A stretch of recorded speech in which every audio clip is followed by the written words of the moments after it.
Muy buenas tardes con todos los participantes, sean ustedes bienvenidos. Hemos abierto nuestra aula virtual.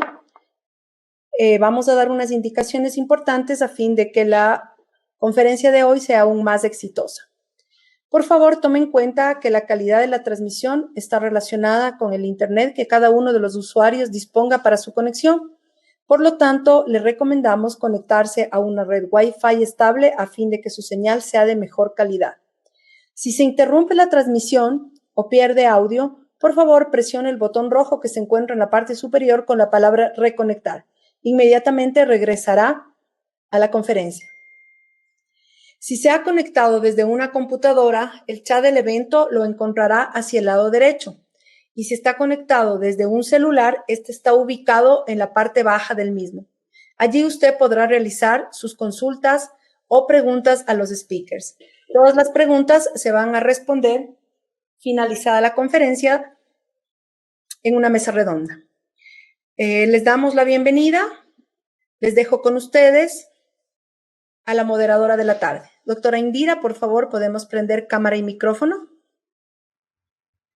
A nombre del Ministerio de Salud Pública del Ecuador, reciban todos ustedes un cordial saludo y la más cálida bienvenida a este evento webinar que ha programado el Ministerio de Salud Pública en colaboración con entidades nacionales e internacionales, Red Pública Integral de Salud, la Academia y agencias internacionales para la socialización de las recomendaciones de prevención, control y manejo de neonatos con sospecha de infección por SARS-CoV-2 o confirmación de COVID-19. Estas recomendaciones fueron elaboradas mediante consenso multidisciplinario con la colaboración de un equipo de expertos del ámbito nacional, tanto del Sistema Nacional de Salud como la Academia, las agencias nacionales e internacionales que han colaborado en este proceso, como FIGES, UNICEF, y basados en la mejor evidencia científica disponible de la enfermedad. El objetivo, orientar a la mejor toma de decisiones de los profesionales asistenciales de la salud. La jornada de la tarde va a basarse en ponencias enfocadas en el diagnóstico e identificación de neonatos con sospecha o confirmación de COVID-19. Luego abordaremos la recepción y manejo del recién nacido de madre con sospecha de infección por SARS-CoV-2 o confirmación de COVID-19. Y finalmente, la lactancia materna y el alta en neonatos con sospecha o confirmación de la enfermedad.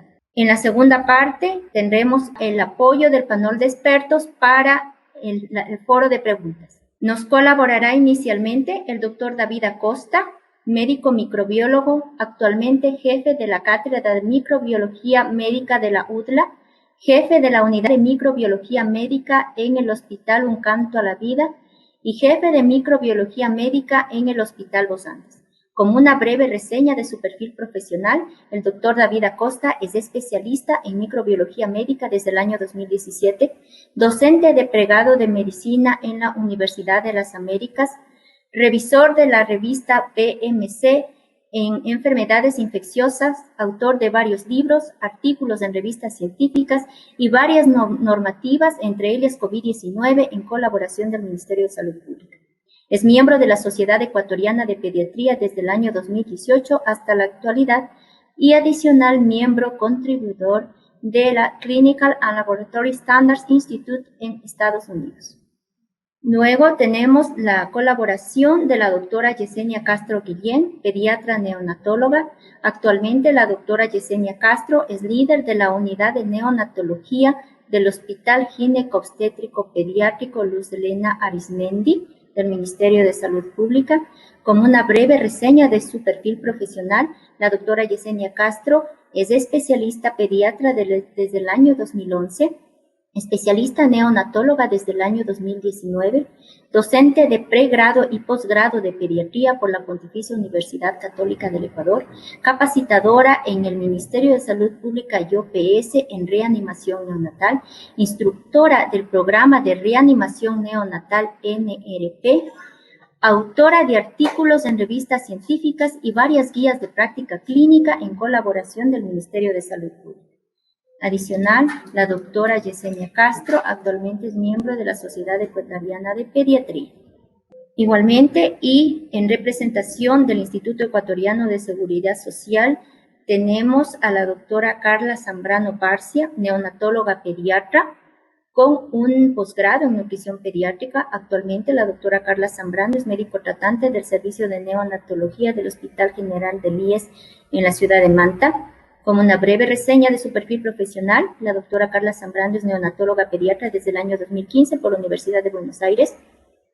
Tiene un posgrado en nutrición pediátrico por la Universidad de Boston, tutora de posgrado de neonatología en la Universidad San Francisco de Quito, docente de posgrado en el internado y de pediatría en la Universidad de Guayaquil, autor de artículos en revistas científicas y guías de práctica clínica en colaboración del Ministerio de Salud Pública, miembro del EPIC Latino Cruzando Fronteras en Neonatología, miembro de la Sociedad Iberoamericana de Neonatología (CIBEN), miembro de la Organización Internacional Médica para la Capacitación e Investigación Médica, y tiene un reconocimiento en el Congreso Mundial Internacional IOSIM, dictado en el 2019, en busca de una mejor vida, con una distinción institucional en salud.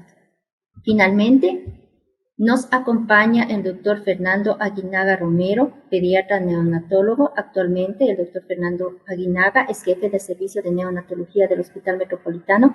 Como una breve reseña, el doctor Fernando Aguinaga es especialista pediatra por la UID, especialista neonatólogo por la Universidad de British Columbia en Canadá, director de posgrado de pediatría igualmente de la Universidad Internacional del Ecuador, presidente de la Sociedad Ecuatoriana de Pediatría filial Pichincha y miembro del directorio del EPIC Latino Foundation. Es el equipo que va a colaborar en la jornada de la tarde con las ponencias en la webinar neonatal en el contexto COVID-19.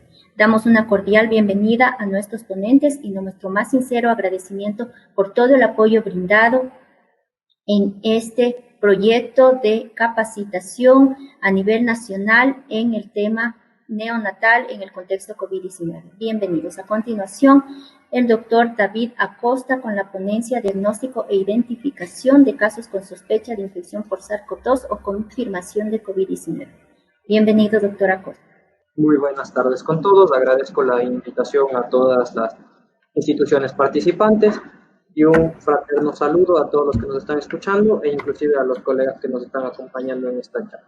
Entonces, vamos a hablar sobre SARS-CoV y COVID. Y básicamente este es el temario que vamos a abordar y vamos a comenzar desde dónde viene el SARS-CoV-2. Es siempre importante conocer el origen y en esta parte vamos a resaltar que los coronavirus han acompañado a los humanos desde tiempos inmemoriales. Inclusive el 30 a 50% de enfermedades respiratorias leves superiores son dadas por coronavirus. Y aquí se van a resaltar 4 coronavirus, que son estos famosos coronavirus humanos. De todas formas, estos coronavirus tienen 4 géneros, que son los alfa, beta, gamma y delta coronavirus, de los cuales han sorprendido bastante de forma clínica, algo más relevante, los beta coronavirus. Desde el 2000 con lo que es el SARS, de acuerdo 2000-2001, que ya generó el primer síndrome severo respiratorio agudo. Luego vino otra variedad de estos beta coronavirus, que fue el MERS entre 2009-2010 en Medio Oriente. Y finalmente tenemos el nuevo salto que hacen evolutivamente, cambiando su material genético, a finales aparentemente del anterior año, el famoso SARS-CoV-2 que produce la enfermedad llamada COVID-19 o COVID-19, que significa Coronavirus Disease del 2019, ¿cierto? Entonces, ya nos acompañan estos coronavirus desde algún tiempo y evidentemente al ser un virus, estos cambian. La realidad actual, pues como podemos ver a través de datos internacionales, a nivel del mundo entero los datos siguen subiendo, siguen aumentándose. Esta es una curva logarítmica y de todas formas debemos estar atentos. Para esto debemos conocer al enemigo. Entonces, básicamente esos coronavirus son virus. Eso significa que son partículas infecciosas. Sí, antes se les llamaba parásitos, ¿no? Pero parásito es un contexto mucho más complicado, porque parásito es aquel ser que intencionalmente se aprovecha de un hospedero. Él necesita obligatoriamente un hospedero, pero es más bien un proceso continuo y no tan planificado como la de un parásito, así que ahora se le denomina como partícula infecciosa, la cual va a estar parte del reino Riboviria de los virus, orden nidovirales, familia Coronaviridae. Miren, acá arriba están los famosos coronavirus que todos decimos, ¿no? Género, este va a pertenecer a los beta coronavirus que ya habíamos anticipado. Especie, este va a ser un coronavirus relacionado a SARS. La subespecie va a ser un SARS-CoV-2 y por ahora tenemos dos tipos, L y S, que al momento ya han presentado algunas modificaciones genéticas a través de algunos estudios. Es importante mencionar que los virus habitualmente, a excepción de los minivirus, tienen DNA o RNA y no tienen mecanismos para reparar errores genéticos. Entonces, este RNA, si genera un cambio funcional, puede generar una nueva cepa de un virus y es lo que acontece y es tan complicado tanto el manejo viral como inclusive la respuesta inmunológica por parte del paciente. Desde la parte externa va a tener varias proteínas como la S, la E, la M, la N, la M de la matriz, la N de la nucleocápside. Inclusive estas proteínas se utilizan para el diagnóstico en el diagnóstico molecular por PCR, pero nos va a llamar la atención la proteína S. Esta proteína S son estas proteínas de aquí, rojas, como espículas, las cuales van a ser fundamentales para la absorción. Esto quiere decir para que el virus llegue a una célula posiblemente infectada. Entonces, hablando de la infectividad, este virus se va a transmitir a través de gotículas respiratorias. Hay artículos que mencionan la probabilidad de transmitirse a través del aire, pero en ambientes cerrados con poca tasa de recambio de oxígeno. Entonces nos quedamos con la transmisión a través de gotitas. ¿Cuál es la diferencia entre un aerosol y una gotita? Es el tamaño. Los aerosoles son mucho más pequeños, por ende pueden quedarse flotando en el ambiente y esto da un mayor riesgo de infectividad. Mientras tanto, las gotículas son algo más grandes, lo cual eventualmente caen al suelo, disminuyendo ese riesgo en el aire que se mantenga. Entonces, además de eso, hay de forma secundaria la transmisión por objetos contaminados. ¿Por qué lo digo de forma secundaria? Porque si seguimos las medidas estándares, lavado de manos, por ejemplo, los 5 momentos, etcétera, el virus no debería poder llegar a infectar. De todas formas, queda como una forma secundaria latente, que es un riesgo y debemos cuidar. Entonces, cuando un virus sale de una persona infectada hacia la mucosa oral, nasal o inclusive conjuntival de una persona susceptible, producirá la enfermedad. Una vez que llega a la célula infectable, ya vamos a hablar de estas células infectables, las células en el humano van a tener estos receptores llamados ECA2, que son los receptores de la enzima convertidora de angiotensina. Hay varios tipos y especialmente en el subtipo 2 humano. ¿Y por qué resalto humano? Porque estos human ACE2 van a ser unos receptores específicos para los humanos. Esto quiere decir que existe variabilidad entre otras especies animales. Pero bueno, de todas formas, este receptor AC2 tiene altísima afinidad para la proteína S del SARS. Entonces, básicamente es el típico mecanismo llave herradura de la farmacología. Una vez adentro, el material genético que va a ser un RNA, este RNA va a ser básicamente copiado, ¿no? Que se llama replicado. Va a ser replicado en el citoplasma para producir nuevas partículas virales. La pregunta es, ¿dónde encontramos estos receptores humanos ECA2?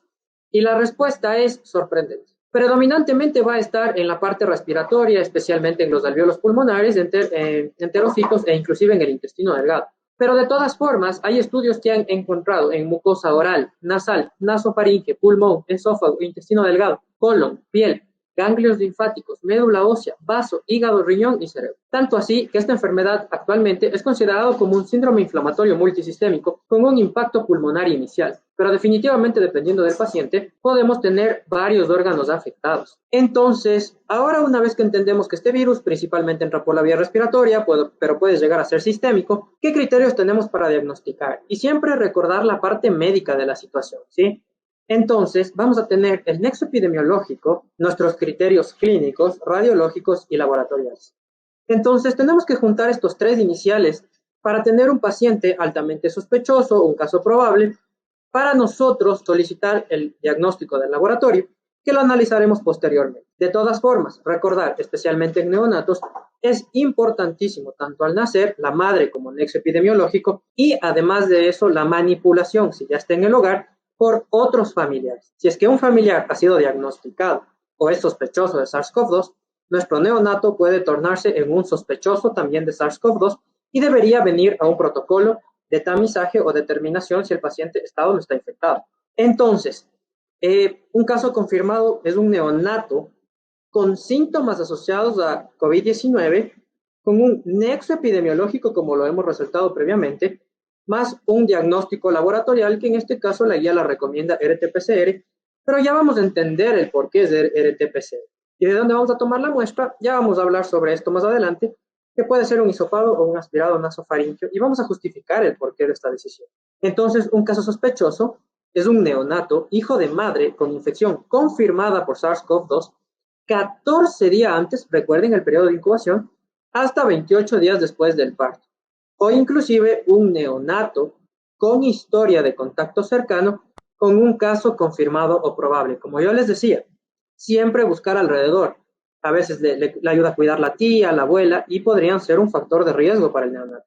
Un caso probable es un neonato en investigación cuyo resultado de laboratorio no es concluyente y presenta sintomatología sugerente a las 48 horas de vida. Y vamos a descartar eventualmente si tuviéramos con 2 PCRs negativas o también si el nexo epidemiológico no cumple criterios, no tiene clínica ni radiología, porque a veces en nuestro contexto es un poco complicado esperar el resultado del PCR, pero lo recomendable para descartar definitivamente es tener el resultado del PCR, lógicamente. Entonces, vamos a hablar sobre qué podemos utilizar, cuáles son las herramientas para poder llegar al diagnóstico. Entonces, esta enfermedad de COVID-19 producida por SARS-CoV-2, que es del virus, recordemos, puede tener un diagnóstico directo e indirecto. En microbiología y enfermedades infecciosas, el diagnóstico directo es el que nos permite captar el virus o una parte, o en este caso el patógeno viral, o una parte de su estructura, y el diagnóstico indirecto es el que nos deja captar como que las huellas que va dejando y más bien va relacionado con el diagnóstico inmunológico. Dentro del diagnóstico directo podemos detectar antígenos, que también se hace por pruebas rápidas inmunocromatográficas. Podemos hacer el RT-PCR, que básicamente es la amplificación de ácidos nucleicos, porque se llama RT, porque es retrotranscriptasa. El PCR está hecho para DNA, entonces primero hay un paso previo, que es la retrotranscripción del RNA de este virus SARS-CoV-2 a DNA, y luego posteriormente la cuantificación. Por eso viene la Q de cuantitativo, de cuantitativo. Entonces, además de eso tenemos el cultivo celular. ¿Qué es el cultivo celular? Son células, lineajes de células, ¿de acuerdo?, en las cuales se inocula el virus, se observa el efecto citopático y se da el diagnóstico. Dentro del diagnóstico indirecto, tenemos la detección de anticuerpos, básicamente acá por 3 tecnologías, ¿no es cierto?, diferentes técnicas. Inmunocromatografía, que es la famosísima prueba rápida, que es ese cassette en donde tiene varias líneas. ELISA y quimioluminiscencia son detecciones cuantitativas de anticuerpos. Entonces, es ese típico resultado que nos viene con números, ¿de acuerdo? Y ahora la pregunta es, entonces, con todas estas técnicas para el diagnóstico, ¿cuál deberíamos usar? Y la respuesta está en entender la historia natural del virus. Y aquí es importante resaltar que el virus puede ser detectado a través de hisopados nasofaringeos por PCR en más o menos un periodo considerable, que es esta línea azul que ustedes pueden ver en la pantalla. Bueno, azul un poco clara, celeste, no lo sé. El asunto está en que normalmente suele ser bastante bien detectado hasta los 15 días de la presentación de sintomatología. Posterior a los 15 días empieza a bajar ostensiblemente la detección por PCR, recuerden. Por otro lado, la detección de anticuerpos va a depender del famoso periodo de ventana, que es aquel periodo en el que nuestro cuerpo, después de conocerle al virus, desarrolla inmunología por anticuerpos. Y entonces, en este contexto, para IgM, que la IgM es esta línea puntiaguda, moradita que está aquí, vamos a tener en el aproximadamente 46.9% de los casos detección a partir de los 7 días, periodo de ventana, no detectable. O sea, antes de 7 días no deberíamos pedir IgM. Y luego vamos a ver la IgG, recuérdense que es la famosa inmunoglobulina de memoria, que esta va a aparecer aproximadamente entre 14 a 15 días, ¿de acuerdo? ¿Qué quiere decir esto? Que al menos 10 días debemos esperar de que el paciente esté con infección, va a ser nuestro periodo de ventana, y las pruebas por anticuerpos no nos podrán aportar en el diagnóstico. Esto es de mucho peligro en un neonato, porque nosotros debemos determinar, le aislamos, no le aislamos, le tratamos, no le tratamos, cuál es el manejo que debe tener ese neonato, y entonces por esto la recomendación será PCR, ¿de acuerdo? Es la técnica que más se ha utilizado hasta ahora, bastante asequible, entre comillas, porque no le podemos comparar con un cultivo viral. Definitivamente el cultivo viral es muy bueno, pero tiene muchísimas limitaciones como el costo y la posibilidad de reproducirlo de forma clínica, o sea, es complicado hacerlo. Y por otro lado, los antígenos virales definitivamente tienen una discrepancia gigantesca con el PCR, con sensibilidades que varían desde el 30 al 60%.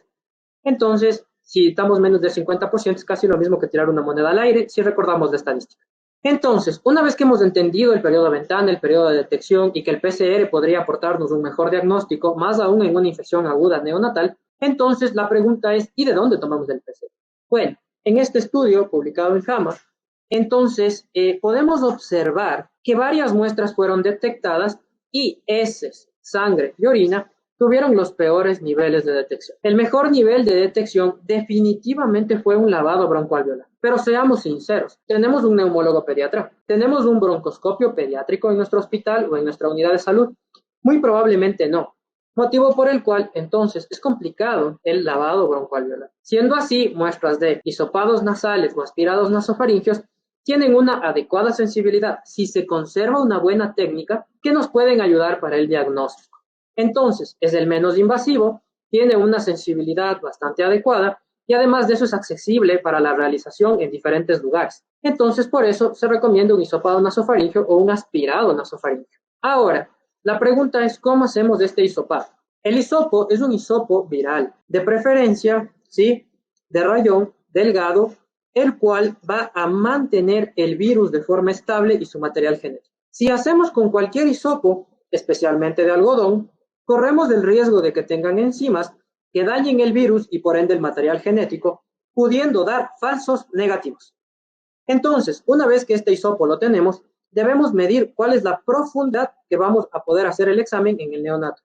En este caso, podemos recomendar que el neonato esté en una posición de olfateo, lo cual va a facilitar mucho el acceso a su vía respiratoria. En este caso, cuando nosotros queremos medir, vamos a ir, ¿sí?, al ingreso de la oreja o también inclusive al lóbulo de la oreja hacia la nariz. Y más o menos esa es la distancia aproximada que nosotros sabemos que el hisopado debe ingresar. Debemos ser muy cuidadosos, estabilizar el neonato y cuando comenzamos a ingresar el hisopo por la narina, vamos a tener que pegarnos hacia abajo y hacia afuera de la narina, ¿de acuerdo? Para así evitar lesionar tanto el tabique como también los cornetes del neonato. Una vez que hemos llegado a la profundidad adecuada, eso quiere decir a la faringe, nasofaringeo, entonces en este punto vamos a rotar el hisopo. Recuerden que el virus es intracelular, entonces necesitamos que las células se descamen porque las células tendrán el virus si el paciente estuviera infectado. En este caso vamos a rotar por 7 a 8 segundos y a retirar. Inmediatamente que retiramos, colocamos en este frasquito de medio de transporte viral, ¿de acuerdo? Lo rompemos, lo fraccionamos, lo fracturamos, tapamos y enviamos en triple empaque en cadena de frío. Y es fundamental la cadena de frío para mantener el RNA, porque caso contrario pueden haber falsos negativos.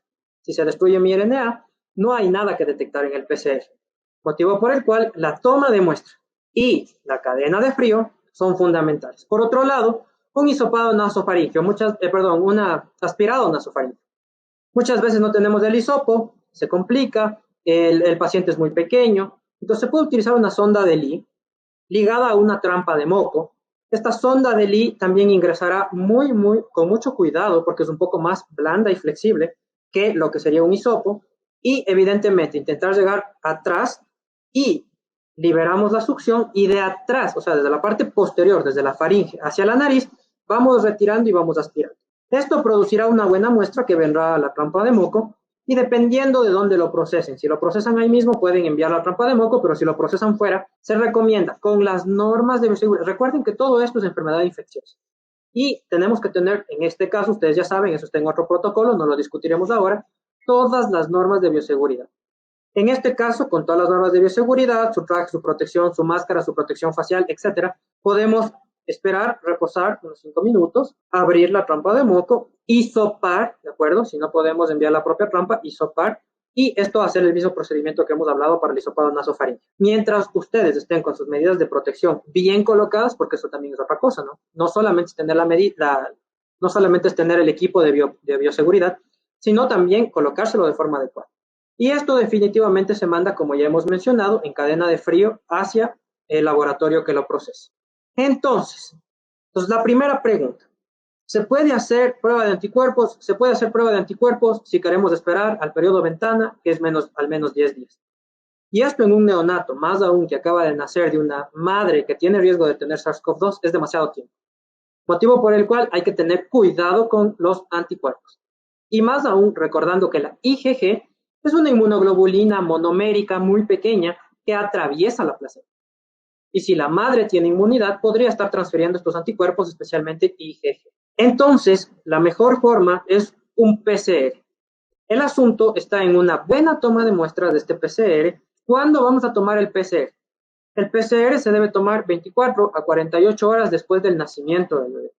porque si el bebé está infectado, va a ser positivo. Muchas veces, muchos artículos inclusive que ahora se están liberando en internet, hablan de una posible transmisión transplacentaria, etcétera, etcétera, pero no hacen cultivos virales en los estudios y tampoco le toman al bebé el hisopado e intentan extrapolar muestras tomadas de placenta, de líquido amniótico en el momento del parto, que si sabemos que es una madre con COVID probablemente pueda ser detectable. De todas formas, esto lo discutiremos al final en la mesa. Entonces, para concluir, es importante mencionar que el anticuerpo va a aparecer de forma tardía y menos de 7 días no se debe tomar en cuenta el anticuerpo para un diagnóstico, recordando que según indicaciones nacionales e internacionales, la técnica para el diagnóstico de COVID-19 es a través de PCR. La detección de antígenos es una eficacia clínica no comprobada con una sensibilidad extremadamente variable que inclusive esta prueba casi ni está en el mercado. Entonces, nos queda la técnica de diagnóstico aprobada, como ya dijimos, por MS, OMS y MSP, que es la retrotranscriptasa cuantitativa por PCR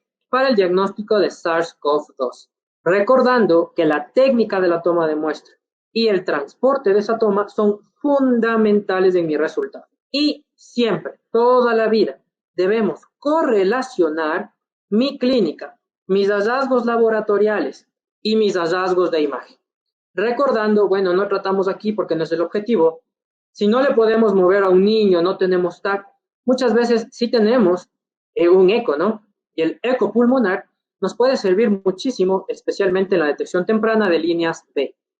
O también, si ya fueran niños más grandes o neonatos, y si lo tuvieran, la TAC tiene también muy buena sensibilidad, la RX mucha menos sensibilidad, aunque tiene la ventaja de tener rayos X portátiles. Siempre correlacionando mi resultado con la clínica y hallazgos laboratoriales. Un pequeño ejemplo de esto.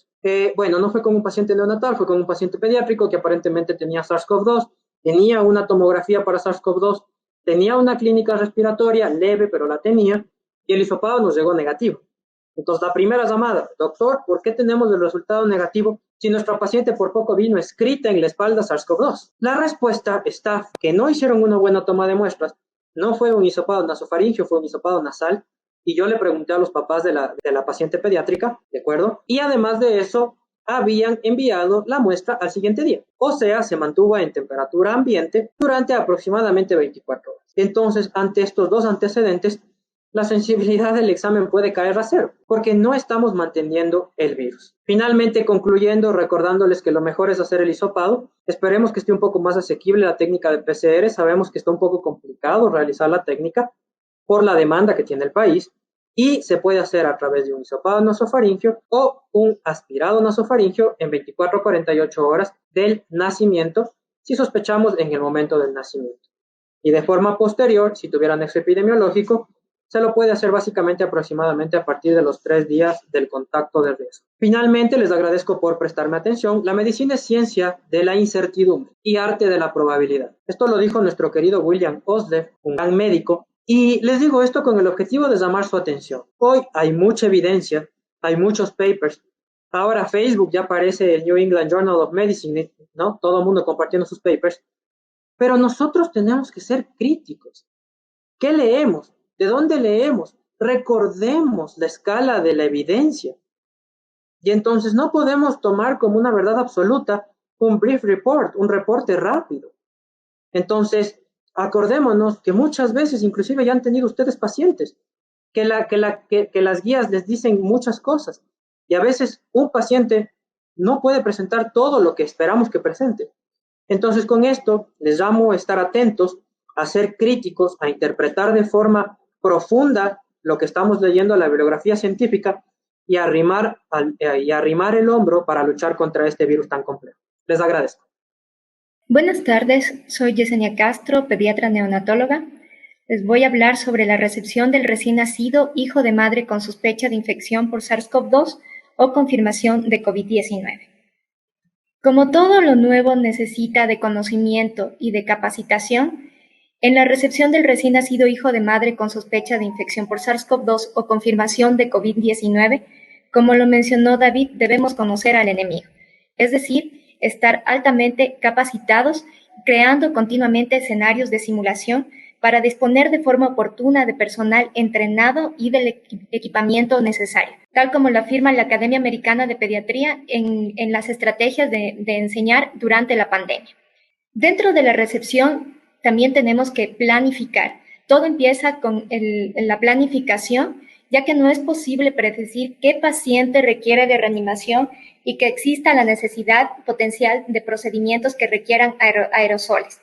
Entonces, dentro del algoritmo del programa de reanimación neonatal están las preguntas claves como son, y nunca debemos olvidarlas, cuál es la edad gestacional esperada, el líquido amniótico es claro, cuántos bebés esperan y si existe algún factor de riesgo asociado. Esto debemos trabajarlo conjuntamente con el equipo de obstetricia. Pero además de esto, en época de pandemia, debemos recordar que debemos preguntar si existe potencial contacto con personal con COVID positivo, si la paciente tiene signos y síntomas de infección respiratoria y si tiene una prueba de PCR para COVID-19 positiva. Además de planificar, debemos coordinar con el mínimo personal indispensable, evitando al máximo la aglomeración de personas innecesarias dentro de la habitación en la que se va a requerir de reanimación, usando el equipo de protección necesario. Recordando que para la transmisión de la comunicación debemos hablar fuerte y claro, ya que el equipo de EPP puede limitar el escuchar muchas veces lo que nos quieran decir nuestros compañeros. Dentro de la evaluación previa a la embarazada y su acompañante antes de la llegada al hospital, tenemos que siempre tener en cuenta que debe existir una sala de parto o quirófano específico para los pacientes que requieran de la atención con infección por SARS-CoV-2 y que lo ideal sería que tenga un cuarto con presión negativa de preferencia y el personal que va a atender el parto debe ser el mínimo indispensable y que debe cumplir con el EPP, el uso del gorro, de gafas, de mascarilla, de visor y de las batas, los guantes y las botas. Igual, la interacción virtual con la pareja es la que se está preconizando para limitar siempre el ingreso de personas que no queremos que se infecten. Entonces, debemos usar algo virtual para comunicación con la pareja. Y el personal que va a atender al recién nacido, que obviamente debe ser el más entrenado en este aspecto. Vamos a hablar luego si es que debemos hacer contacto piel con piel y el clampeo si es que debemos hacer temprano o tardío. Además, dentro de la habitación debe estar el mínimo personal, como ya hicimos hincapié, y afuera debe esperar un equipo de resucitación que debe estar preparado ante el llamado de los proveedores que puedan requerir de más equipo de reanimación para el neonato. En lo que se refiere al clampeo oportuno del cordón umbilical, existe limitada evidencia sobre la transmisión vertical y las características clínicas del COVID durante el embarazo, parto y periodo postnatal. Entonces, una vez que tenemos que estar planificado y todo, se debe hacer el clampeo del cordón umbilical tardío, de 1 a 3 minutos, como lo refiere la Organización Mundial de la Salud. Esto permitirá aumentar las reservas de hierro, disminuir el riesgo de hemorragia intraventricular, disminuir el riesgo de enterocolitis y de septicemia, asimismo como aumentar la redistribución de sangre placentaria, mantener la precarga y aumentar la reserva de hierro, de inmunoglobulinas y de células madre, y promover un mejor neurodesarrollo, excepto en estas circunstancias como alteración en la circulación placentaria, abrupto placentae, sangrado por placenta previa o vaso previa u ovulación de cordón, debemos clampear inmediatamente el cordón umbilical. En lo que se refiere al apego precoz, existe un enfoque más restrictivo de las directrices chinas y españolas que promueven minimizar el riesgo de exposición al neonato en el momento del nacimiento, evitando el contacto piel con piel, pero debemos analizar en conjunto con los padres y explicarles que existen más beneficios que riesgos y que obviamente el apego piel con piel lo que va a permitir es aumentar la lactancia materna, mantener más estable la temperatura del neonato, promueve el vínculo materno-neonatal y aumentar los estímulos neurosensoriales como la memoria inmunológica que desde el nacimiento puede presentar este recién nacido. Entonces, se debe hacer apego precoz, piel con piel, desde el momento del nacimiento. Aquí tenemos algunas gráficas de nuestro hospital en lo que ya inmediatamente después del apego se hace el alojamiento conjunto junto con la madre. Ahora, en lo que se refiere a la recepción, no debemos obviar los pasos iniciales.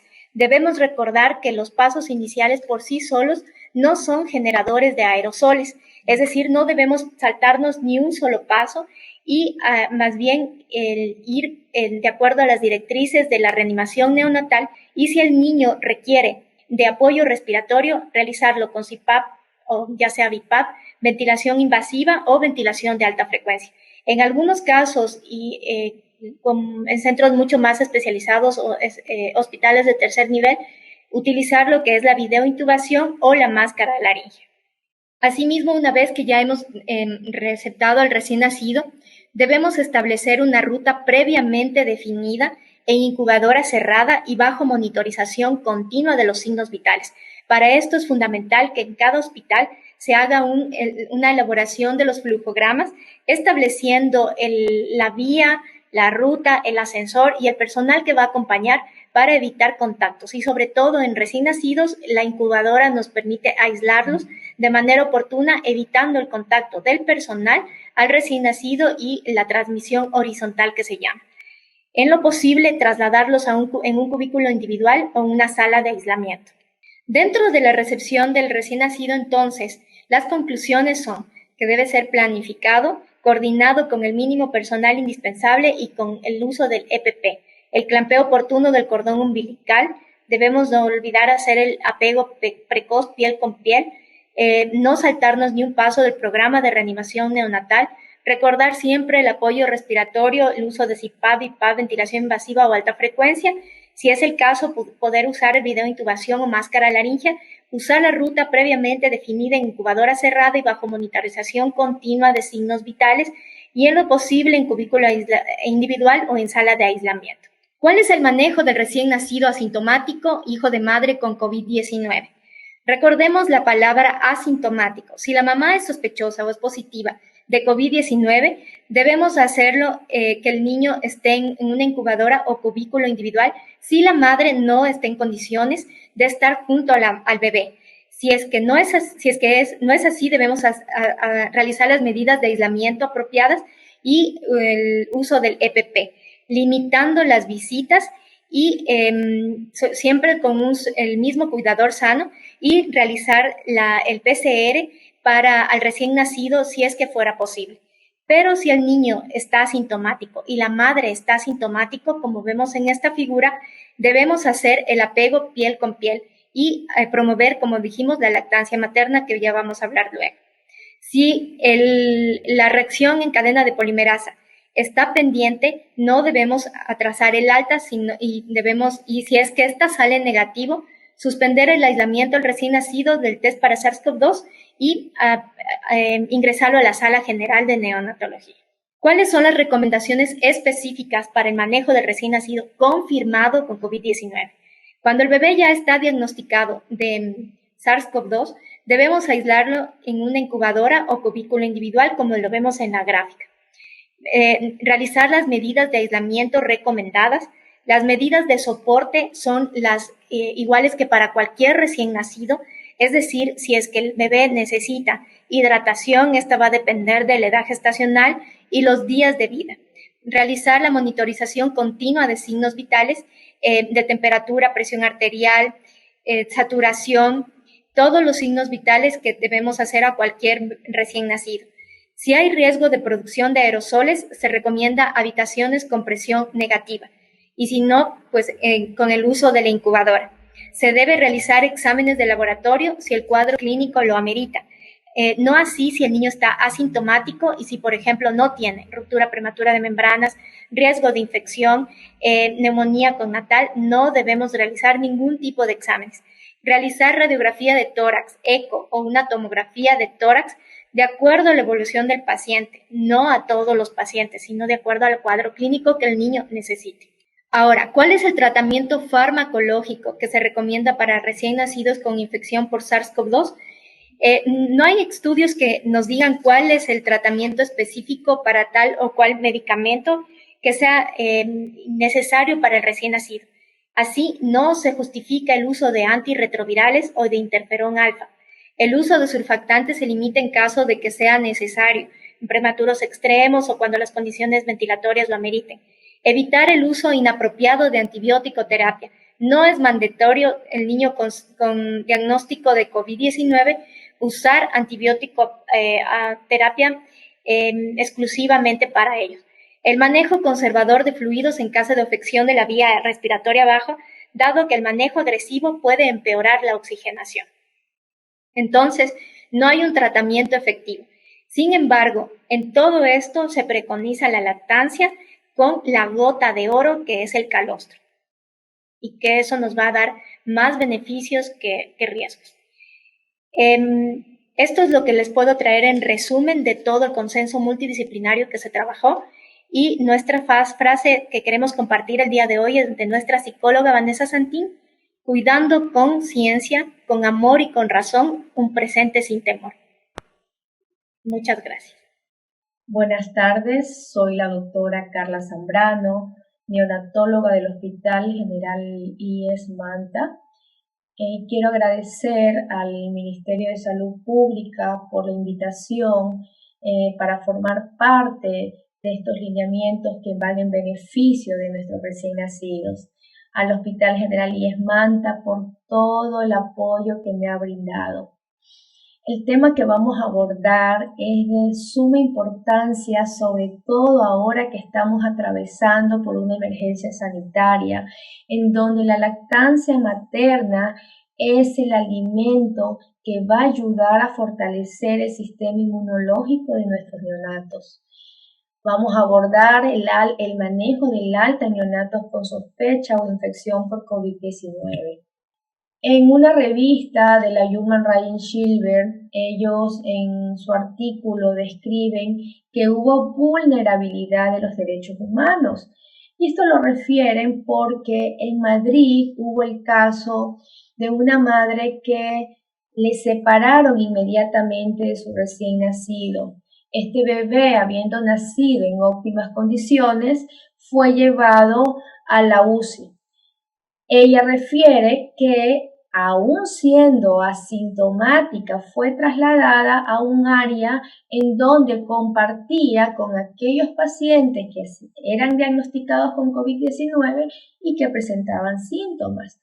Ante este hecho, lo que más le impactó es que cuando ella ya tuvo la oportunidad de estar con su bebé y reiniciar la lactancia materna, le fue difícil porque este bebito ya estuvo en contacto con el biberón y se rehusaba a poder tener ese inicio en la lactancia materna. Esta es una realidad que la estamos viviendo en nuestros hospitales. No solamente a nivel nacional se está expresando esto que pasó en España, en Madrid, donde estas mamás que son diagnosticadas con COVID-19 están siendo separadas de sus recién nacidos, no tienen ese contacto piel con piel, no se están beneficiando de ese retraso en el pinzamiento del cordón umbilical, son dadas de alta inclusive a su domicilio sin el acompañamiento de sus recién nacidos. La Organización Mundial de la Salud, la CDC, la Academia Americana de Pediatría, recomiendan continuar con la lactancia materna, aún en presencia de COVID-19. En nuestras unidades de cuidados intensivos neonatales, nosotros tenemos pacientes que van desde prematuros a malformaciones congénitas. Y hay que recordar que estos pequeños tienen su sistema inmune aún no desarrollado y que en el transcurso de su estancia hospitalaria pueden adquirir aquellas infecciones. Entonces, la importancia que tiene la leche materna de darla precozmente a estos niños para poder fortalecer desde el inicio este sistema inmune. Y nos preguntamos por qué es tan importante la leche materna en el contexto en que vivimos. La respuesta la tenemos. Va a disminuir la morbimortalidad infantil. Si nosotros observamos esa gota de leche, nos damos cuenta de los innumerables componentes que contiene, que son suficientes para que este bebé tenga un crecimiento y desarrollo adecuado. Esta leche materna tiene anticuerpos, células madres, contribuye al desarrollo de la flora intestinal normal. Esta madre genera anticuerpos específicos para enfermedades virales. Aquí toma en consideración el interferón 1. El interferón 1 producido por la leche materna tiene una respuesta antiviral innata. Además, aporta inmunidad pasiva a través de la inmunoglobulina A. El calostro es rico en inmunoglobulina A. Entonces, miren la importancia desde que el bebé nace y aún un bebé en estado crítico, cómo se va a beneficiar de unas gotitas de calostro para que poco a poco ese sistema inmune se vaya fortaleciendo. ¿Cuáles son los riesgos de no amamantar? Este lactante no amamantado deja de obtener numerosos beneficios, existiendo ya evidencia suficiente para afirmar que estos lactantes están expuestos a un mayor riesgo de mortalidad. Esto va a generar un importante costo económico y social. En estos niños el impacto va desde enfermedades leves hasta enfermedades realmente crónicas. Vamos a nombrar, tienen un tránsito intestinal mucho más lento que aquellos niños que son amamantados, ¿sí? Respecto a 3 horas, ¿sí?, en el vaciamiento gástrico en comparación a 1 hora en aquellos niños que son amamantados. En los prematuros vamos a tener mayor riesgo de enterocolitis, adquieren sepsis tardía, además son niños con mucha tendencia a realizar infecciones gastrointestinales, muchas veces ocasionadas por virus, como es el caso del rotavirus, por bacterias, como en el caso de la Escherichia coli enteropatógena, Shigella, Campylobacter, bueno, entre otras, ¿sí? Niños que pueden presentar desnutrición o, vámonos al otro polo, obesidad.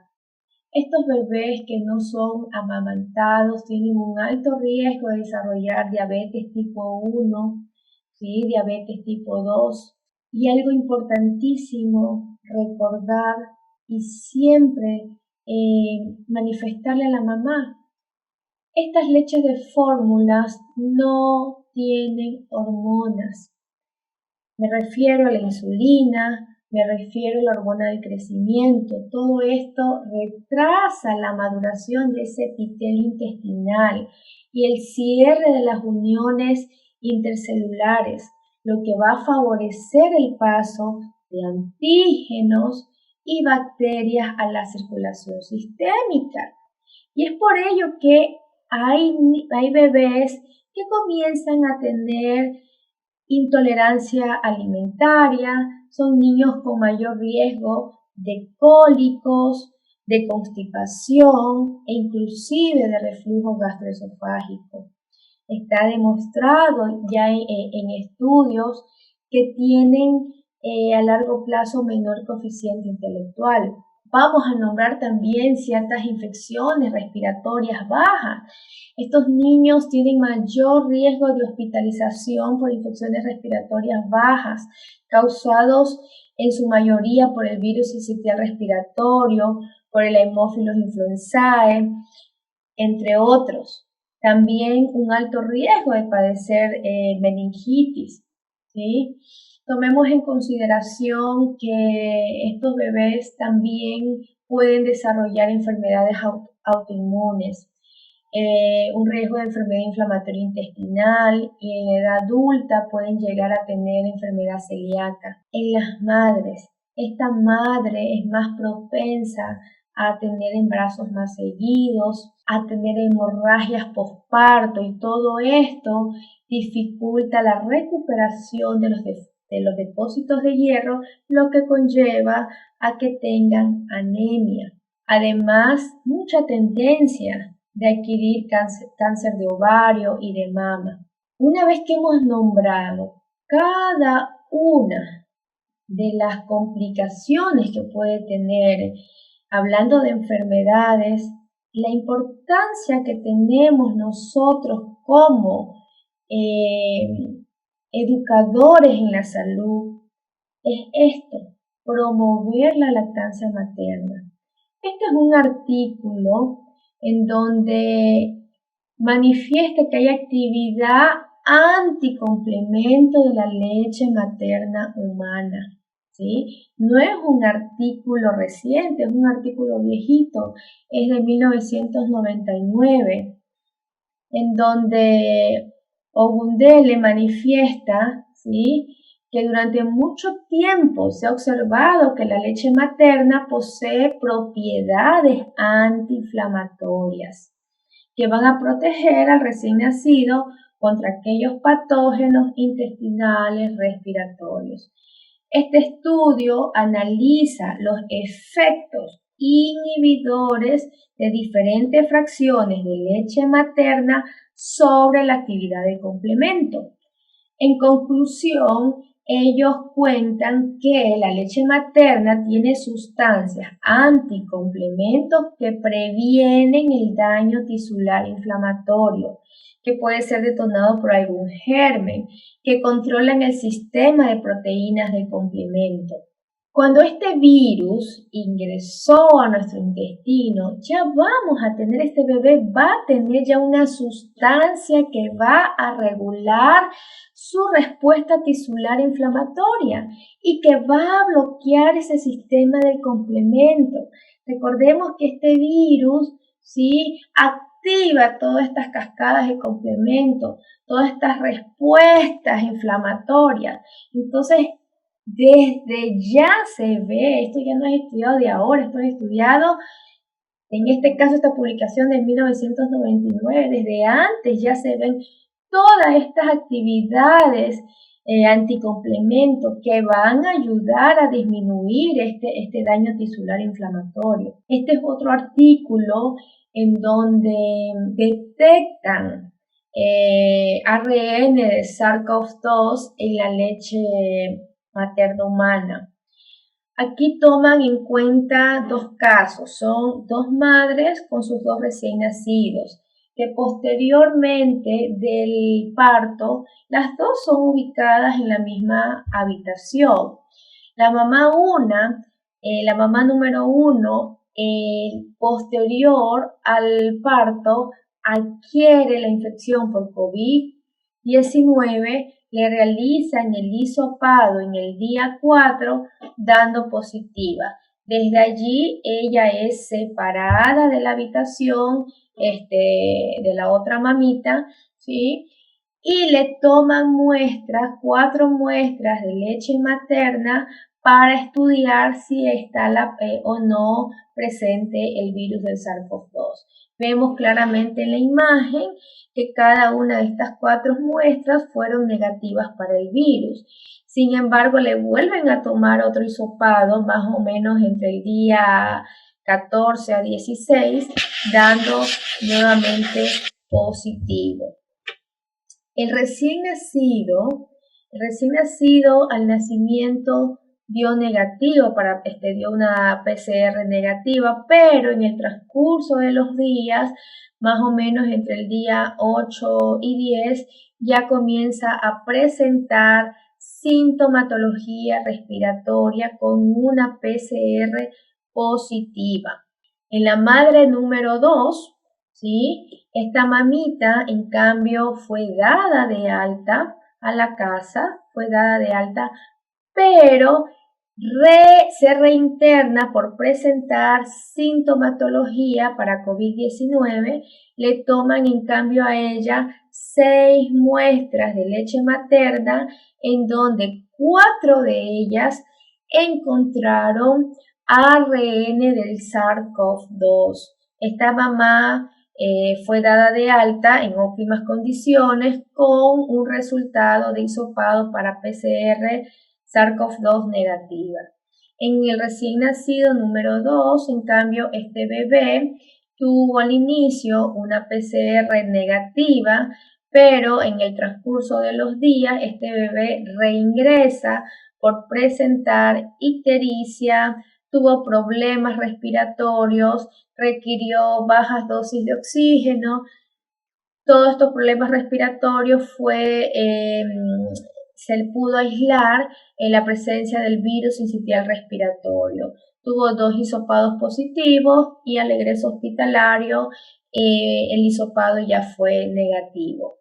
¿Sí? Entonces, este es un estudio, si nos damos cuenta, la muestra es pequeñísima, estamos hablando de 2 pacientes y no es suficiente evidencia para poder decir que no se tiene que dar lactancia materna. Ya he enumerado cada uno de los beneficios y hemos visto que hemos tenido más riesgos, ¿sí?, en aquellos niños que no han sido amamantados. Este es otro artículo, esta es una revisión sistemática en donde tomaron en cuenta 30 estudios, de los cuales 7 estudios estudiaron la leche materna y en ninguno de ellos se evidenció la presencia del virus del SARS-CoV-2. Sin embargo, mencionan que aún en las muestras de leche de madres infectadas, aunque hayan sido negativas, no se evidenció la presencia de este virus, ninguno de estos recién nacidos recibieron leche materna. Entonces, no hay indicación para dejar de amamantar.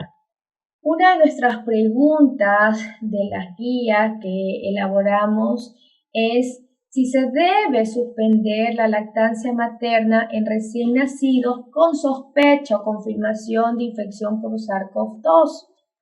La respuesta es no. No se debe de suspender la lactancia materna.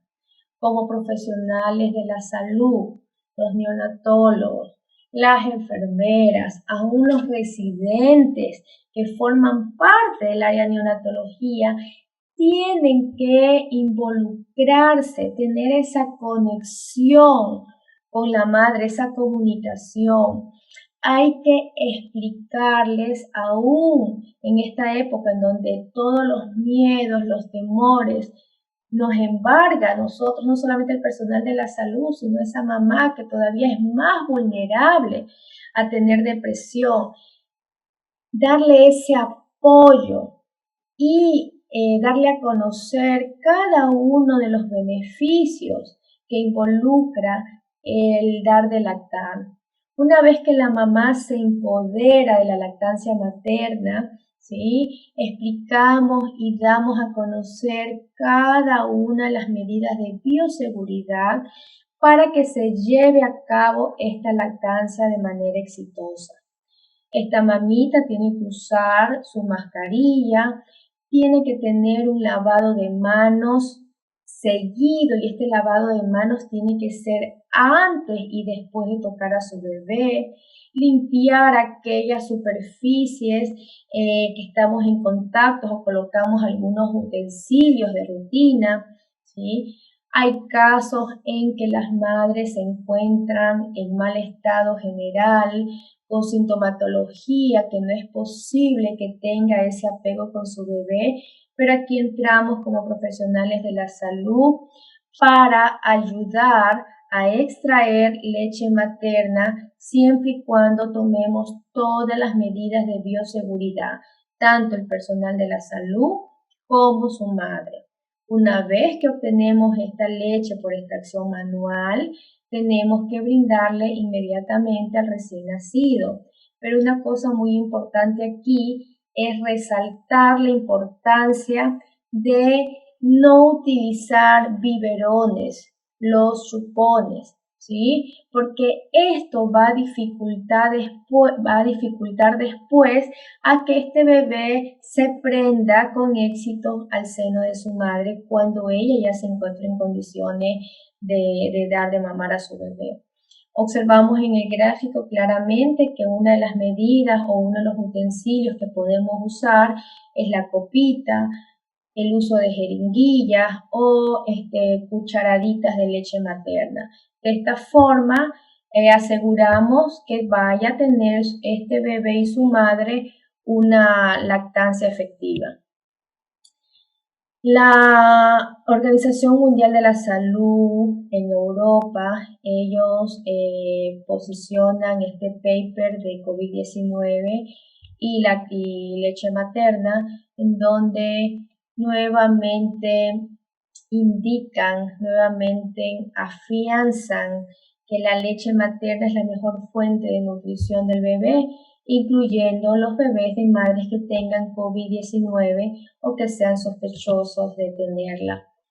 Les quiero mostrar unos pilares para una lactancia materna exitosa. Y aquí tenemos dos escenarios, ¿sí?, que se nos pueden presentar en nuestros hospitales en el día a día.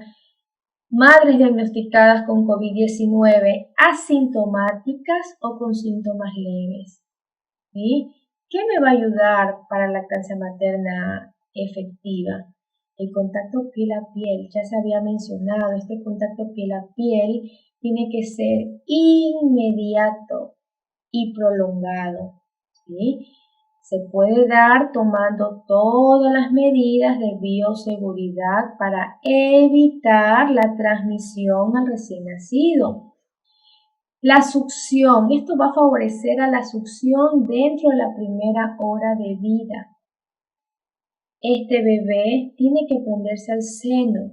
La alimentación se tiene que explicar a la madre que tiene que ser a libre demanda. Estas succiones frecuentes y efectivas es lo que va a ayudar a la producción de leche. De lo contrario, no va a ser posible.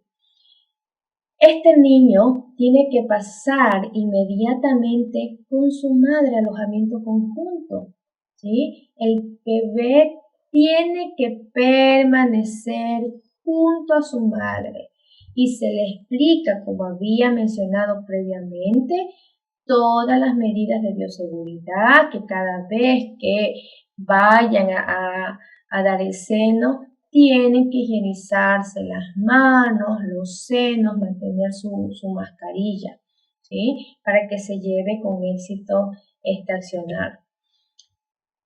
Otro escenario, madres con COVID-19, con síntomas moderados o severos.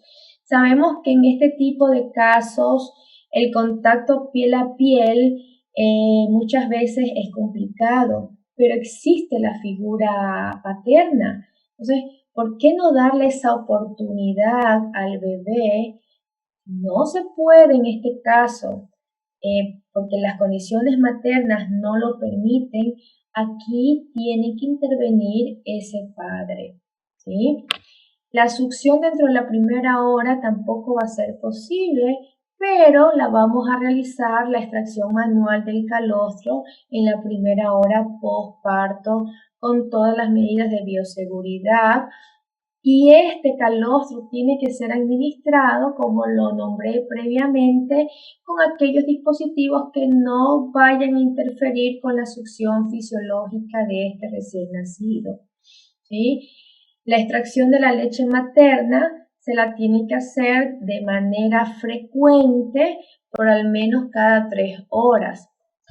El alojamiento conjunto no va a ser posible con su madre, entonces este bebé va a ser colocado en una incubadora, ¿sí?, atendido por un personal de la salud o por un acompañante sano. Esta es una imagen de una de las médicos residentes de nuestra unidad de neonatología, en donde en la semana de la lactancia materna dimos a conocer a nuestras madres profesionales que aún con todos los miedos por ser profesionales de la salud, con mayor riesgo a esta carga viral mayor riesgo de esta enfermedad, ellos decidieron continuar con la lactancia materna, ¿sí? Todos tenemos miedo, pero recién nacido más cuando es separado de su madre. Y continuemos. ¿Cuáles son las recomendaciones para el manejo del alta en neonatos con infección confirmada por SARS-CoV-2. ¿Cuáles son los criterios para el alta de neonatos con infección confirmada por SARS-CoV-2? Aquí tenemos dos casos, aquellos bebés que han sido asintomáticos, ¿sí? Y aquellos bebitos que han sido sintomáticos. En los asintomáticos tenemos que tener, previo al alta, 2 resultados de exudados nasofaringeos, ¿sí? PCR para SARS-CoV-2 negativos, separados por al menos 24 horas. En aquellos niños sintomáticos, tienen que presentar al menos 3 días previos al alta en buen estado general, haber aumentado de peso adecuadamente y 2 resultados negativos de exudados nasofaringeo también separados por al menos 24 horas. Estos resultados tienen que ser negativos. Pero aquí hay que tocar un punto importante. Nuestra realidad muchas veces en las provincias es más difícil obtener este resultado de manera inmediata, pero no vamos a retrasar ese egreso hospitalario de ese bebé que se encuentra en buenas condiciones, ¿sí? Por un resultado de PCR para el virus SARS-CoV-2. No, este niño tiene que darse de alta con un seguimiento estricto por el personal de la salud. ¿Cuáles van a ser las recomendaciones de manejo de estos recién nacidos confirmados con SARS-CoV-2 en el primer nivel de atención luego del alta hospitalaria?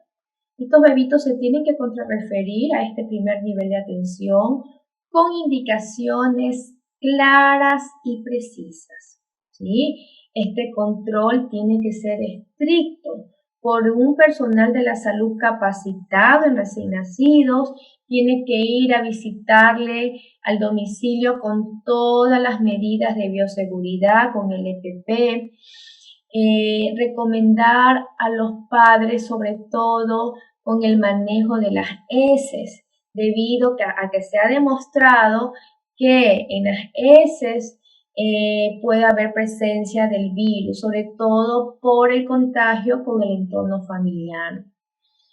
Algo muy importante que recalcar es la vacunación, ¿sí? Nos estamos encontrando madres que no están cumpliendo con el esquema de vacunación del Ministerio de Salud Pública y ahí como trabajadores de la salud tenemos que educar, insistir que la vacunación es muy importante, sobre todo para que aquellas enfermedades que no fueron erradicadas, ¿sí?, no vuelvan, porque si no se nos complica más esta situación de salud. Si ya estamos tratando de minimizar estos riesgos causados por esta enfermedad del COVID-19, entonces que vengan otras enfermedades que ya hemos logrado combatir, entonces hay que tomar conciencia de esto.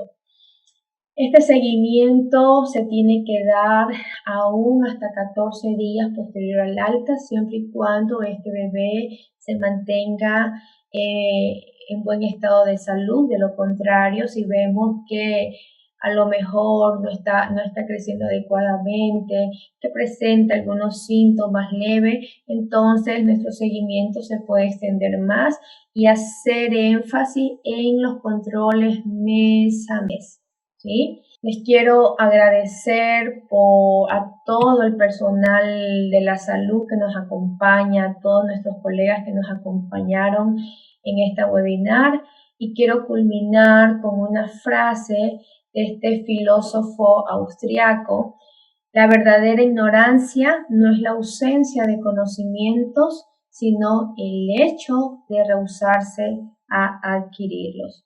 Si tienen alguna pregunta, estoy dispuesta a despejar dudas, ¿sí? Muchísimas gracias.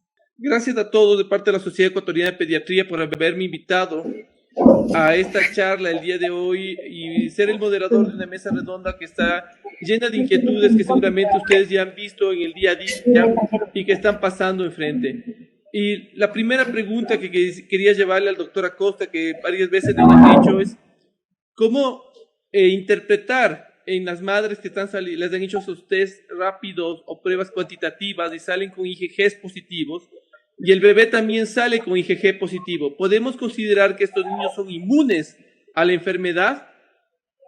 Es una de las preguntas de la sala. No sé, doctora Costa, ¿qué nos puedes comentar? Muchas gracias, doctora Aguinaga. Bueno, hay que analizar la curva de la enfermedad. Si recordamos el grafiquito que les puse, básicamente la IgM va a estar activa hasta los 20-25 días de la enfermedad, máximo 30 días. Esto es variable dependiendo del sistema inmune de la persona. Por otro lado, la IgG va a estar activa a partir de los 15 días en adelante. ¿Por qué digo en adelante? Hay papers que refieren que podría durar 6 meses, como hay papers que refieren que se podría extrapolar hasta 2 años. Normalmente la inmunidad para otro coronavirus, no SARS-CoV-2, para los human coronavirus, para los coronavirus humanos, va hasta 1 a 2 años.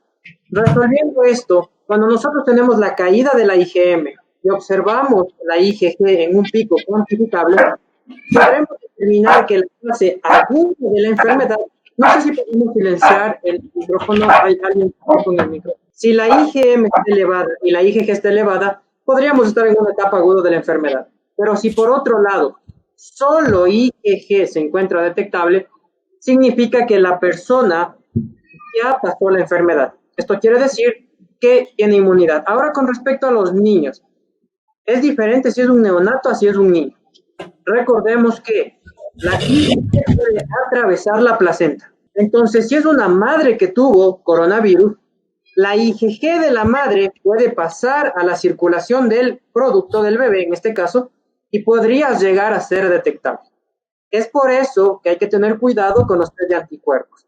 Ahora, si hablamos de un paciente pediátrico que la mamá ya tuvo coronavirus y después, por cualquier cosa de la vida, se le hace una detección de anticuerpos a un paciente pediátrico y tiene IgG, lo más habitual en el paciente pediátrico es que en la mayoría de casos no presenta sintomatología, y al detectar la inmunoglobulina G, podremos entender que él pasó la fase aguda, no está detectable la inmunoglobulina M, y fue una enfermedad leve o asintomática. ¿Esto de qué depende? Esto depende de cada caso. Esto depende de la clínica. Esto depende del periodo de la enfermedad. Esto depende de debemos pararnos en la curvita que les enseñé, y según esa curvita, nosotros decidir en base, tiene o no tiene síntomas, cuándo fue el factor de la exposición, y cuál es el resultado que me está dando para poder interpretar. Entonces, esta interpretación debe extrapolarse a cada caso. Bueno, muchas gracias, doctor. Otra de las preguntas que han salido es sobre el asunto del eco pulmonar en neonatos. En esto me voy a atrever yo a decir un poco más porque estoy trabajando mucho con eco pulmonar. Realmente el eco pulmonar en neonatos es un poquito difícil porque estamos en una etapa de transición donde el líquido se está absorbiendo los alvéolos del bebé recién nacido, por lo cual yo consideraría que hay que tomarlo con muchas pinzas hasta el momento para dar como un diagnóstico o ver cómo van estas líneas B en las primeras horas de vida. Pero si estamos hablando de niños a términos, el pulmón tiene que ir adaptándose de forma paulatina en las siguientes 24-48 horas y vamos a encontrar tal cual fuera un eco de un niño normal. No sé si Jessy quiere aumentar más en la transición pulmonar del bebé normalmente, o qué podríamos esperar tal vez en estos bebés de madres con coronavirus, que yo pensaría que la mayoría de veces nos sorprenden porque hacen transiciones totalmente normales. No, en realidad son niños que pueden pasar desde asintomáticos hasta presentar el síndrome de estrés respiratorio, pero concuerdo contigo con lo que dijiste que es más difícil en recién nacidos prematuros, un eco torácico, en el que debe haber mayor entrenamiento del personal. Pero los niños a término se adaptan y son niños que salen rápidamente con COVID. O sea, no tienen ninguna diferencia en realidad. Pero si tiene factores de riesgo, cardiópatas, prematuros, extremos o lo que sea, eso sí nos puede retrasar un poco el tratamiento, como lo comentamos en la charla. El tratamiento de COVID en un niño prematuro no es directo, sino que sigue los protocolos y las mismas directrices. Otro de los comentarios y las preguntas que tenemos acá es, ¿qué distancia marcar entre una madre y un niño hasta tener este primer resultado? ¿Se mantienen los 2 metros? ¿Se mantiene el alojamiento conjunto? Yo les voy a decir un poco, estoy de acuerdo con Carla cuando presentaba, decir que estamos yéndonos contra la parte humana al separar bebés, al evitar que la madre le visite al bebé en la sala de neonatología, al prematuro, porque más riesgo va a tener ese bebé que por el coronavirus, que porque no le demos leche materna o porque no le hagamos apego.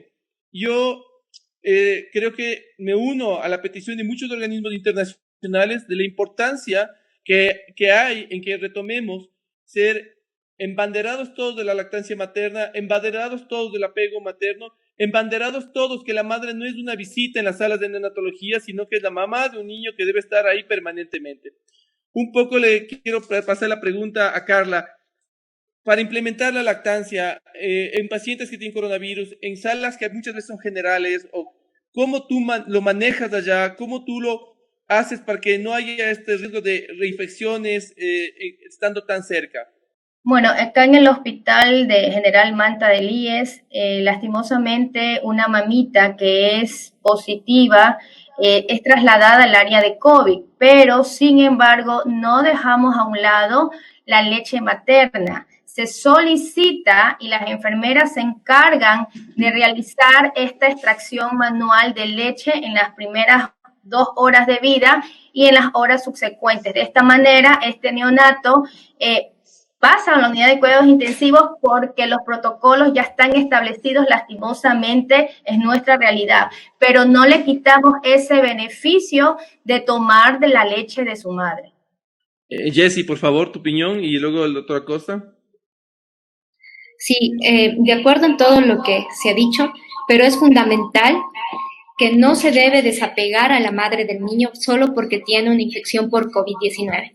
Hay que tratarlo tal cual cualquier otra infección, cualquier otra patología, pero no desestimar la gota de oro que es el calostro.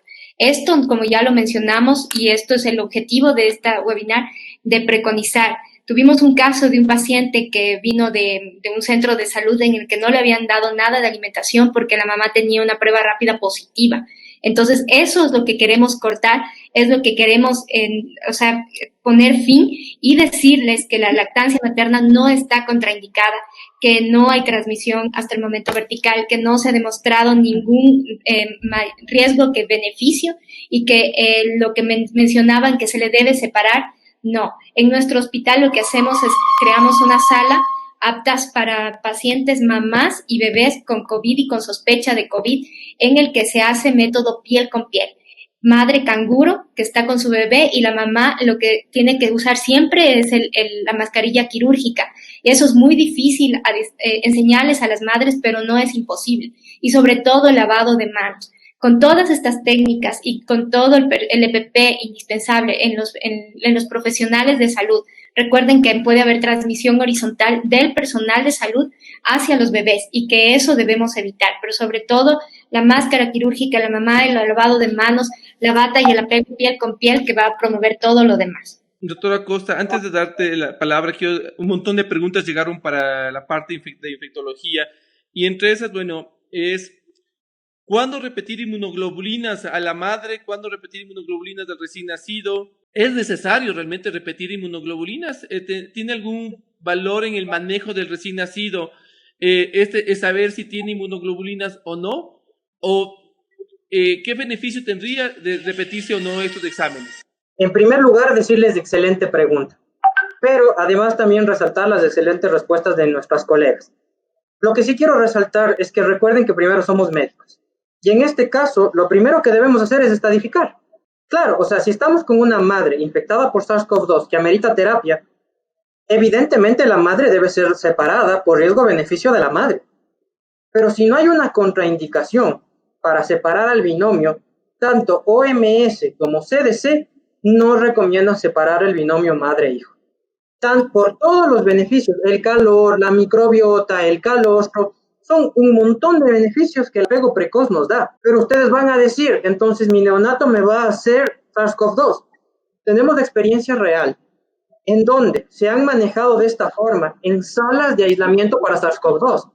Porque si es que es una paciente que tiene SARS-CoV-2, debe ser aislada con sus madres que tengan la misma patología. ¿Y cómo se ha manejado para no hacer una transmisión en el momento de la manipulación, con las medidas de precaución estándar. Entonces, lo fundamental, como ya lo dijo Jessie, es su mascarilla y su lavado de manos. Y entonces, el momento de la lactancia llega a ser fundamental en el desarrollo neuropsicológico del niño, motivo por el cual debemos ser muy cautelosos. Tener SARS-CoV-2 no significa separar a la madre de su hijo, y en caso de que se amerite, evidentemente podemos hacer técnicas, como ya lo mencionó la doctora Zambrano, como extraer la leche de la madre. Recordando que si tienen banco de leche, pasan por procesos de pasteurización o tindalización, en donde eliminamos varios microorganismos por el cambio brusco de temperatura. Entonces, si la leche fuera extraída y luego pasada al banco de leche para su procesamiento, aseguramos todavía más el control microbiológico. Y por otro lado, refiriéndonos a lo que nos dicen, ¿sí? La pregunta que yo les hago es, ¿una persona ante un virus solo desarrolla inmunidad por anticuerpos? Primera pregunta que les hago. La segunda pregunta que les hago es, ¿los anticuerpos pueden penetrar dentro de la célula? El virus es intracelular. Y la tercera pregunta que les hago es, si es que todo esto no se cumple en todos los casos, siempre detectaremos IgM e IgG. El valor diagnóstico de los anticuerpos es muy limitado. En caso de que tengamos una IgM positiva, es un valor altamente probable de infección por SARS-CoV-2. ¿Y por qué les digo altamente probable? Les digo altamente probable porque evidentemente hay que determinar si tiene o no tiene clínica. El paciente tuvo SARS-CoV-2 positivo por PCR, pero no tiene detección de anticuerpos. ¿Qué está pasando? O me mintió el PCR o me mintieron los anticuerpos.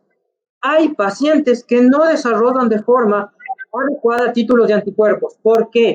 Porque la inmunidad para virus se da por 3 vías. Vía celular, a través de interferón y a través de anticuerpos. Recuerden que células tenemos linfocitos citotóxicos que a través de los complejos mayores de histocompatibilidad reconocen células infectadas porque cambian sus proteínas de membrana y son eliminadas por vía autolítica o citotóxica. Luego tenemos los interferones, que eventualmente células como los linfocitos eliminan estos interferones que van a ser moléculas proteicas que interfieren la replicación viral. Y finalmente tenemos los anticuerpos. La pregunta es, ¿todos los pacientes hacen anticuerpos? No. El valor es limitado y no va a cambiar en nada el manejo de mi paciente. Entonces, no recomendamos la realización rutinaria de anticuerpos. Ok, muchas gracias.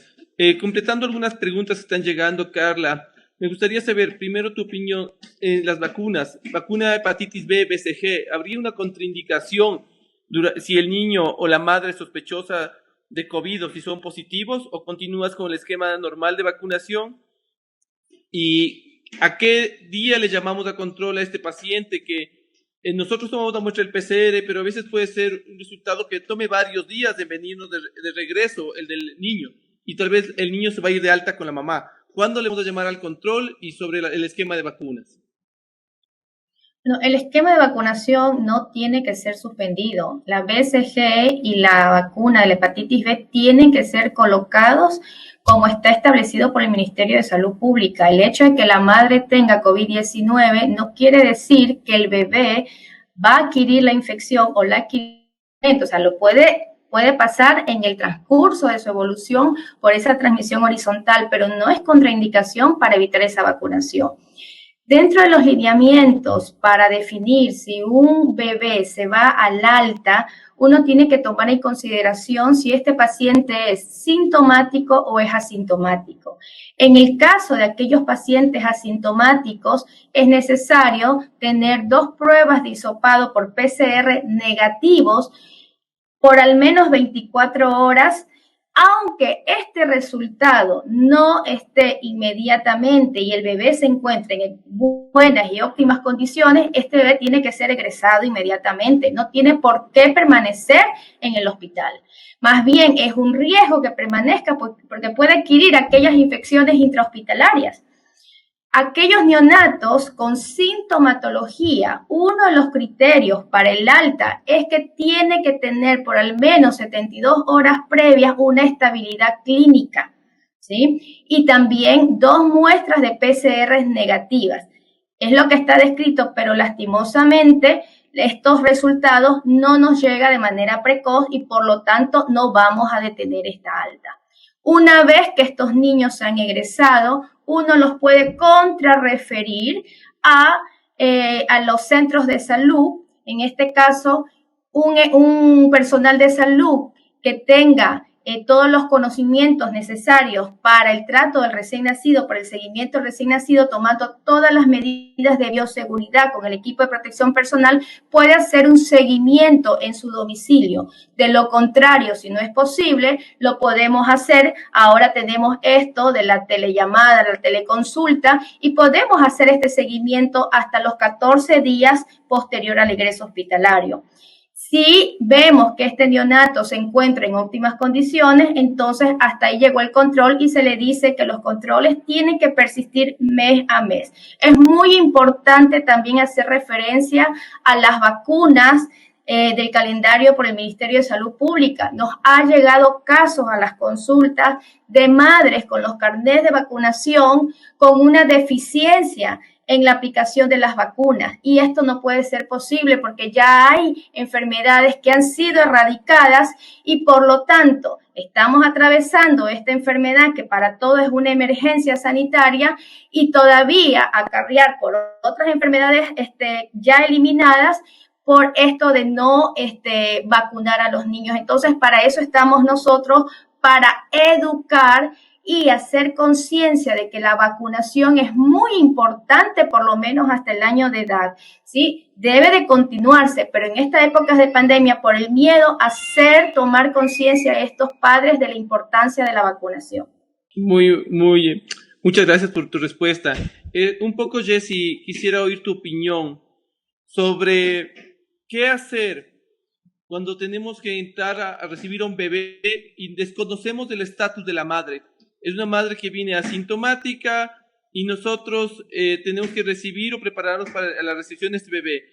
Te pones todas las protecciones de forma rutinaria, tus trajes de protección, o simplemente usas mascarillas de protección. ¿Cuál es más o menos la recomendación para la recepción de esta madre que nosotros no tenemos un examen previo y está ingresando de forma asintomática a una unidad?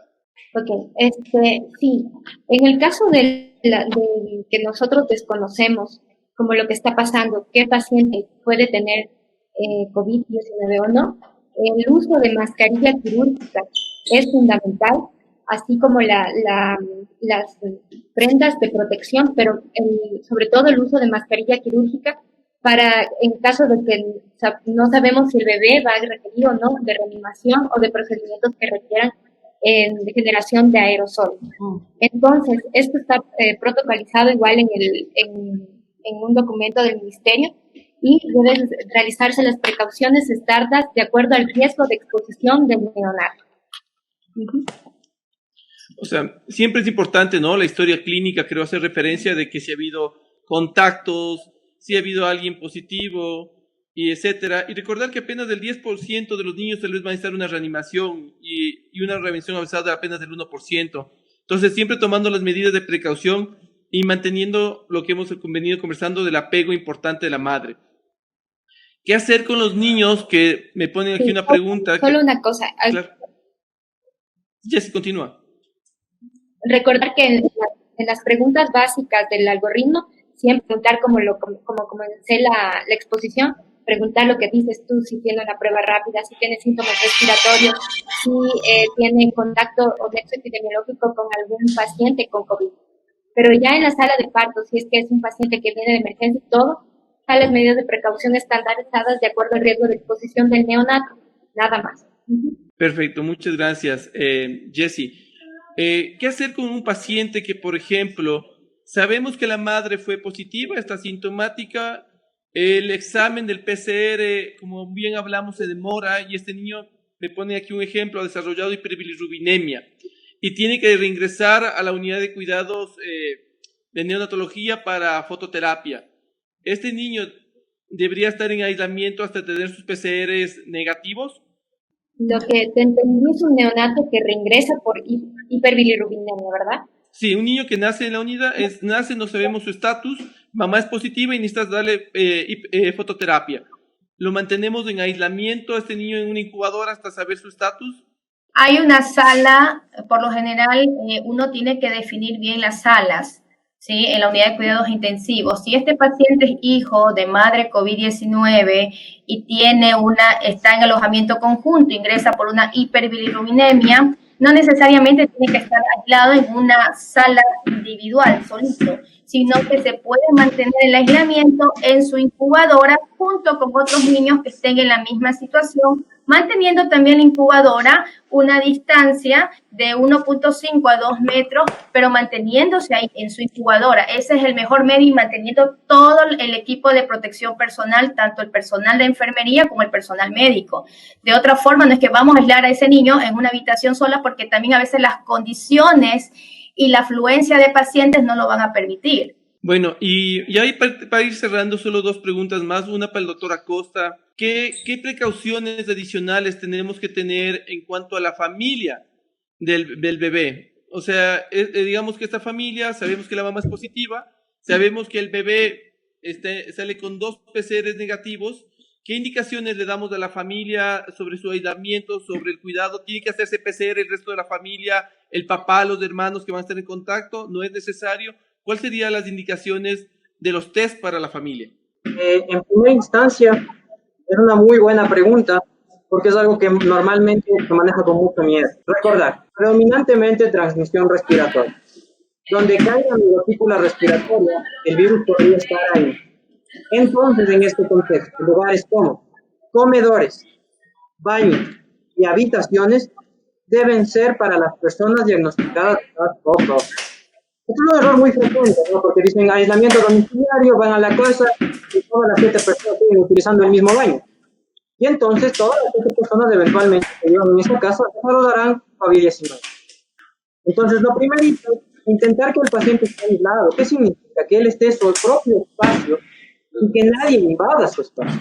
Y dentro de ese espacio tiene que comer en el mismo espacio y tener un baño para esa persona. Porque ahí tenemos un reto. Finalmente, si es que alguien tiene sintomatología o fue un contacto estrecho sin medidas de protección, digamos, la esposa está enferma de SARS-CoV-2 y el marido duerme con la esposa sin mascarilla, evidentemente es un contacto de riesgo y se debe recomendar la realización del PCR. La prueba por anticuerpos, recordar que no es diagnóstico. En todo caso, si queremos hacer un tamizaje poblacional de una familia amplia, que vivían todos en una misma casa, 15 personas, 20 personas, para saber quién infectó y quién nos infectó, una cosa. Pero si queremos hacer un diagnóstico agudo, epidemiológico, de aislamiento, de contención, necesitamos PCR. ¿Quién debe hacerse la prueba? Respondiendo específicamente. Las personas que hayan tenido contacto estrecho con situaciones respiratorias o que tengan clínicas sugestivas de SARS-CoV-2. Muchas gracias. Y bueno, y para ir cerrando, porque ya veo que ya estamos con ahora, me gustaría tal vez, Jessie, ahora sí que estás más conectada, con mejor señal, ¿cuál es tu opinión sobre qué protecciones debe tener este bebé al momento del alta? ¿Recomendarías tú que use el bebé una mascarilla, visores? ¿Sirven? ¿Hay más riesgo de ahogamiento? ¿O simplemente son los padres los que deben tener los cuidados y el bebé más bien mantener su carita descubierta y que se mantenga sin mayor problema de contactos? Okay. Primero, más que nada en los recién nacidos, el uso de mascarillas no es recomendable, porque es más riesgo de asfixia, perimetral, de ahogamiento y de que el niño haya inhale CO2 y pueda fallecer. Entonces, el uso de mascarillas en recién nacidos no. Segundo, evitar las citas en casa. No puede ingresar nadie, excepto el cuidador sano, en este caso la madre o alguna persona que le ayude. El lavado de manos estricto, el uso de mascarillas en padres y en la madre, sobre todo el contacto de la piel y la lactancia materna. Y como mencionó la doctora Carolina, recordar que el uso del baño y la desinfección del baño es muy importante, como mencionó también David, porque la excreción del virus puede durar 30 días. Entonces, este tema es súper, súper importante tomarlo en cuenta y tener en cuenta que la vigilancia epidemiológica, vigilancia de infectología a través de videollamada o a través de una llamada por celular es muy importante para seguirle la evolución propia de la enfermedad. Bueno, yo quiero solo agradecerles a todos. Quisiera dar paso a la doctora Indira, si está conectada, para que cierre esta charla del día de hoy, esta mesa redonda que ha sido realmente muy productiva, y yo creo que todos hemos sacado enseñanzas de esto. Hay muchas preguntas que se quedaron pendientes, que estoy seguro que los participantes podrían dejar su correo electrónico, o la doctora Indira nos puede decir a dónde pueden mandar estas dudas o preguntas que tienen, ya algunas más específicas de cada unidad de salud del país. Muchas gracias a todos. Doy paso a la doctora Indira. Bueno, finalmente quiero hacer eco de las palabras del doctor Fernando Aguinaga, agradecer por la excelente ponencia de cada uno de nuestros expertos expositores, por el valioso apoyo que ellos han dado a este evento de capacitación. Así también quiero hacer extensivo nuestro agradecimiento por el apoyo de auspicio de UNICEF y la Sociedad Ecuatoriana de Pediatría, filial Pichincha, que ha permitido la ejecución de este evento. En breve nosotros organizaremos ya la edición de esta webinar, de manera que podamos compartir la sesión a todas las coordinaciones zonales, si es posible a todo el Sistema Nacional de Salud, de manera que aquellos que no lograron conectarse o enlazarse a esta sesión, pues puedan también acceder a esta importante información que se ha compartido esta tarde.